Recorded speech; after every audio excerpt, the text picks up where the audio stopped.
happened at the Washington Post this week, which seemed to get everyone's attention. They fired one of their writers, a woman named Felicia Sonmez. This after a very public and embarrassing social media debacle over a retweet of a sexist joke that resulted in a HR issue that everyone was talking about. But the question we had, is there a bigger problem at the Washington Post? And does it have anything to do with Jeff Bezos? Since he bought the Washington Post, the paper of Woodward and Bernstein has turned into the paper of Taylor Lorenz and Jennifer Rubin.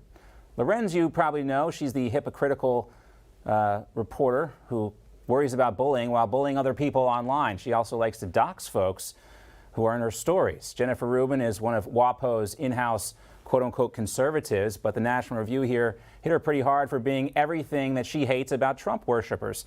She also once said that she wanted to burn down the Republican Party to make sure there were no survivors. It's not only that Trump has to lose, but that all his enablers have to lose. We have to collectively, in essence, burn down the Republican Party.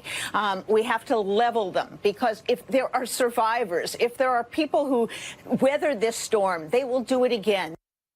Jennifer Rubin, one of the loudest voices there at the Washington Post. And now we also have this very public HR nightmare with Felicia Sonmez and Dave Weigel, another reporter there who's been suspended after that joke. Anyway, but what about another Bezos property, Amazon? Their warehouse workers are unionizing. They're not happy either. And some say they don't even have enough time to go on bathroom breaks. So that's the question. Is there a bigger problem here? Is this more than about one reporter or even just the Washington Post, Bianca?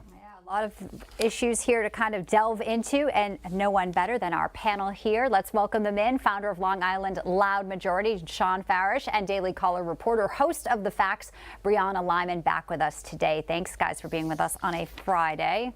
Brianna, is this bigger than just one reporter or even just the Washington Post? It is. And like you mentioned with Jeff Bezos and Amazon, you know, the slogan of the Washington Post is "Democracy dies in darkness." And just, I believe it was Thursday, a judge ruled that a hearing about union workers for Amazon couldn't be kept private because Amazon wanted it to be kept private. Why would an owner of a company who has a company that says democracy dies in darkness want his union workers to be kept in the dark, want a hearing to be kept from the public? I mean, workers' rights die in the dark. So where is that, same kind of leveled ground he has? He doesn't have it, obviously. It's a double standard. It's hypocritical. And I do wish the Washington Post, when it comes to people like Jennifer Rubin, Taylor Lorenz, and Sonmez, I wish they'd have the same kind of approach for those two other reporters.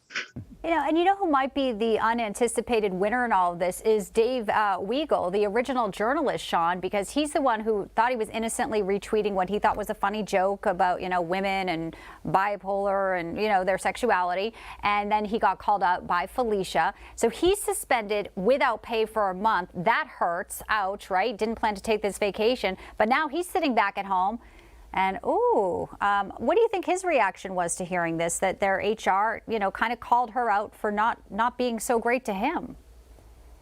Well, I think he probably feels a little vindicated right now. Look, there's huge problems over at the Washington Post. And for Dave Weigel, unfortunately, when you joke these days, and I happen to joke a lot all the time, every joke has a victim. And with the left kind of running rampant on society, there's no victims allowed anymore. Unless you're a conservative, then you're the perpetual victim and we don't care about you.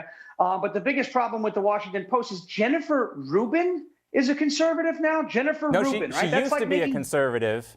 Now she's, God knows, she's just never Trump. If it's Trump, she's against it. And she has become, Shawn, with everything that she claims, everything she claims to hate. She's a one-note person. If it's Donald Trump, it's bad, and that's all she's got. That's right. And it's almost like putting Brian Stelter as the head of the Ministry of Truth or putting him as the poster child of Weight Watchers. It just doesn't make much sense. So how the hell are we going to make Jennifer Rubin, their in-house conservative? The Washington Post is failing. People aren't taking it seriously anymore. Taylor Lorenz is a disgrace to journalism. She's been harassing and attacking people like libs of TikTok. It's a horrible thing. And, I would love nothing more than to see the Washington Post go under.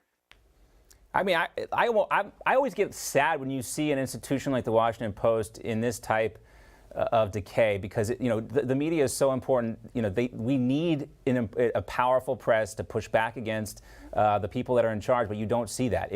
They become megaphones, and again, they become who they claim to hate. Brianna, great to see you. Shawn.